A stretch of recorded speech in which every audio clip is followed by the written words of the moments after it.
Hello and welcome to Lemon Studios, where we talk anything and everything entertainment. I'm of course Lemon himself, Zeke Lemon, and I am here to talk about my latest thoughts and review, I suppose, of episode 3 of Moon Knight on Disney Plus. I believe this one's titled The Good One or The Good Side, something like that. Something with good in it. And this is the Mark episode, and boy does it feel completely different. You know, the first two episodes, it's like, all right, let's just figure out what this is, and it's all from Steven's POV, right? This one is mainly Mark, and he's in Egypt, right? Yeah, he's in Egypt, and he is like just trying to find out where Ethan Hawke's character is, and he's just trying to find him and all this stuff, and he.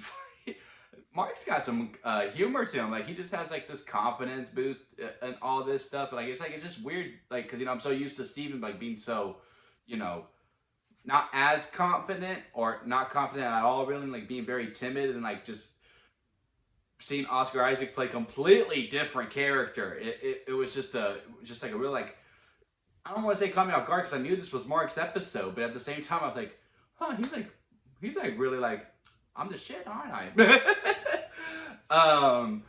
Because like just that opening line of oh you killed him, I had to talk to him. I guess I'll talk to y'all. And then he starts going off, and then him and Steven have a conflict within a blade, and then it does what it does in episode 1, and you're just like, was that Steven? You assume it's Steven because like they're in the cab and they go, but they're scared when they walk out when they see Mark again, which means there is a third entity, and I believe the third entity or the third personality is Jake, who's supposed to be a cab driver. So if the awakening of Jake happened while he was in a cab, that's a pretty good nod to it. Because I'm pretty sure if they do Jake, which it looks like they are, that he'll be an Uber or Lyft driver because that makes more sense in today's day of age. But man, that was a pretty cool nod if that is what it is. Jake seems ruthless if that was Jake because he killed people and they were like, Steven, what'd you do? And he was like, I swear, Mark, that wasn't me. I thought that was you. And like they have no idea what's going on. Or was it the god? What? I do not.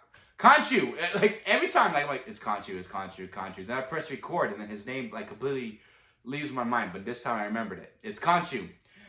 Or was it Khonshu taking over? Because as you can see, Khonshu could take over when he summoned the other gods, and they had like this meeting. Because they're like, all right, now this is getting really bad. It literally looks like we're gonna lose. Let me go to the extreme. And it doesn't work out. One god seems to have his back. It is the god of music and love. I don't remember that god's name, and I don't think they ever said the Avatar's name either. If they did, I don't remember that either. They have a nice little conversation because her and Khonshu got some history. Khonshu looks like he had a little girlfriend, or they could be just friends. It could be platonic for gods. And the god said, if you do anything like that again, we're gonna imprison you. Excuse me, sorry about that. And Khonshu said, "Oh, word," and then they just kept it moving after they had a conversation with the avatar of the god of love and music. This episode was flying by. I mean, it was going quick. And then they meet up with Layla. Layla finds her way to Egypt. And the only thing that I didn't really like is how they doubled down on the dad storyline with Layla. Like it doesn't like it felt like oh man this episode sucks because like I just felt like it just like in the cold open before the episode began they established her dad's dead, she's with her mom, and it was a sad thing. And then when they get to Layla's friend, whoever he was, when they're trying to look into the coffin, and then Ethan Hawke's character shows up and how he's talking like, yeah, her dad's dead. I'm like, we just talked about it earlier. If I had to take any negative away from the episode, if this was still like a Limey versus Limey, that would be the Limey. That Limey is the negative. But besides that, this whole episode was freaking phenomenal. I mean, just from the get-go, and then the back and forth between Moon Knight and Mr. Knight. Like, I just loved how Steven just took over, and he just thought talking would settle everyone down. All right, everybody just chill the F out. And then he gets stabbed once. Okay, no, you can take it. You can take it. You're good. All right, you got it. And then this was like an Emmy moment for Oscar Isaac when they escape and they have all the papers and they're starting to be like, all right, no, we need to give Steven control. We need to give him control. Steven is actually going to be useful here. And just like you could tell the transition between Mark and Steven. Absolutely beautiful. And then the most beautiful scene ever when Khonshu and Mr. Knight freaking time traveled the stars back so they could figure out where the stars were. And that was really cool with like the science and all that stuff. Like, well, stars drift apart every year, so unless we knew exactly how the night went, this doesn't really help, but it's still pretty cool. And then Khonshu was like, I can help with that. I'm going to be in prison, so let Mark know that they need to get me out. So I'm guessing that's episode 4, is releasing Khonshu the whole entire time. Now, then it has a very good ending as well, because like, are the gods in with Ethan Hawke's character's plan to release Emmett? Is that her name? The evil god that's like really judge based on it, like she'll kill kids because like they might do something bad in the future.